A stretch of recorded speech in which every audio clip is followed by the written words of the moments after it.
Hello ladies and gentlemen, what is going on? My name is Brandon Zello, reporting for Kids First, and today I'm going to be talking about a lesser known film called Star Wars The Force Awakens.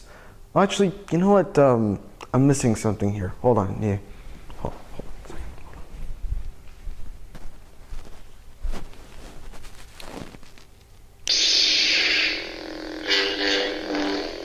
second. Now I'm Brandon Zello, and this is Star Wars The Force Awakens.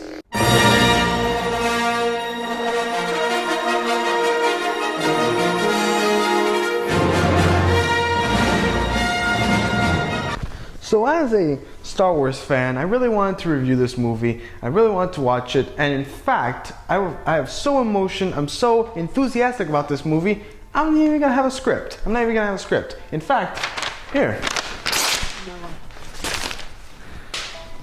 So, let's talk about Star Wars. So this film takes place after the events of Episode 6, Return of the Jedi. So it's about the original trilogy. It's about the Han Solo, Chewbacca, Princess Leia, Luke Skywalker, those people. But in Episode 7, they've included new characters like Kylo Ren, Finn, Rey, Poe Dameron, and a bunch of others, including BB-8, the little robot that you see always in the promos and stuff. Yeah, he's cute, whatever. So as far as the plot goes, it starts off with that text saying that Luke Skywalker has disappeared. He's gone into hiding, we don't know where he is, no one knows where he is.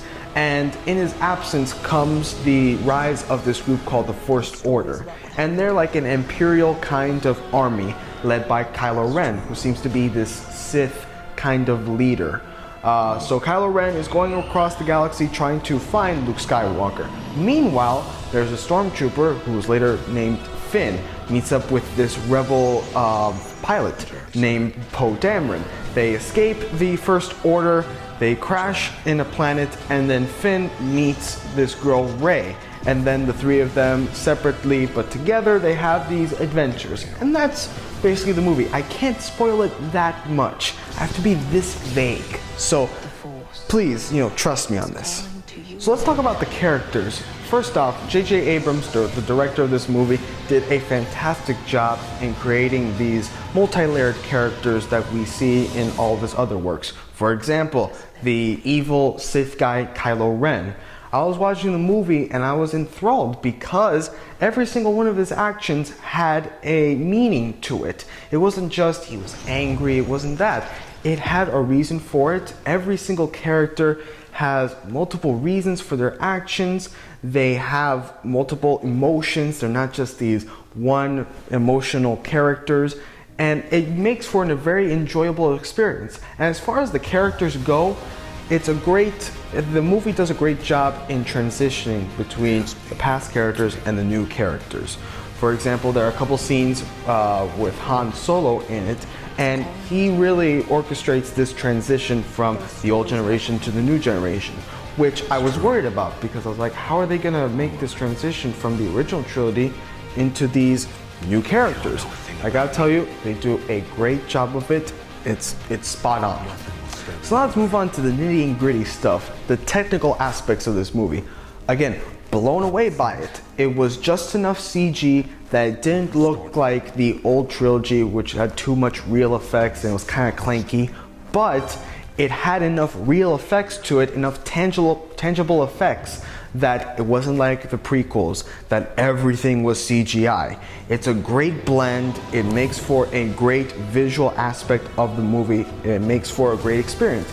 The only thing that I found to be a negative as far as technical aspects in this movie, the music. It felt like it was just copied and pasted into it because we know Star Wars for the Imperial March and all those great scores that John Williams orchestrated and developed. But for this movie, I don't know, it could be that I just wasn't looking into it too deeply, but I was watching the certain scenes where they had this awesome music and it didn't felt like they made the connection from what was being shown on video and what was being shown in the music. I don't know, maybe just me, I don't know. So in the end, people are asking me, well, if you haven't seen the original Star Wars movies, am I still gonna have a fun time? Yes, you will. It's gonna be kind of tough. I was actually watching this movie with a bunch of my friends and they kept on asking me, what's up with this? What's up with that? So you need to have a basis for this movie, but it's still an enjoyable experience. There's a lot of nostalgia for the classic fans like myself, like my parents, especially my dad, and for people like that. But it has great new characters, so the new people of the Star Wars generation will be fine and will be satisfied. So it's all good there. So in the end, I give Star Wars The Force Awakens 100 out of 100, 10 out of 10, 1,000 out of 1,000, a million out of a million. Well, okay, fine. 5 Stormtrooper heads out of 5 Stormtrooper heads.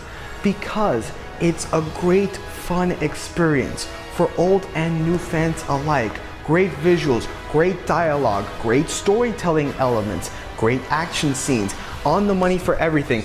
But one thing in particular, it lived up to the hype. A lot of hype went into this movie. It lives up to it. Definitely go check this out. I'm Brandon Sella, signing off for Kids First. See you guys later, and may the Force be with you.